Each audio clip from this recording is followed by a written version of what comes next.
On to Crime Tracker 10 now. A Central Ohio suburb wants to loosen laws restricting sex offenders.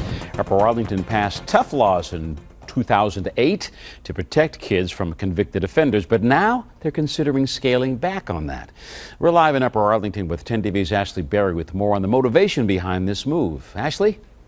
Well, good evening, Jerry. In fact, the city attorney says the Supreme Court has played a major role in its decision. This right here is a report that was released this week, which basically states that the city of Upper Arlington has recommended amendments to the law to allow sex offenders to work in places near places where children gather, like this park where we are right now. That also includes city parks, playgrounds, public swimming facilities, and even schools. Now, currently, registered sex offenders are prohibited from working near any of these places. But the city's legal department says recent Supreme Court rulings have prompted them to rethink how the law is written, because as is might be unconstitutional. Now, if approved by council, convicted sex offenders who live or work in Upper Arlington still would be required to register with law enforcement, that they would only have to do so as long as stipulated by their court references for the offenses. Now, city leaders say they purposely passed more stringent laws against sex offenders 5 years ago to protect children.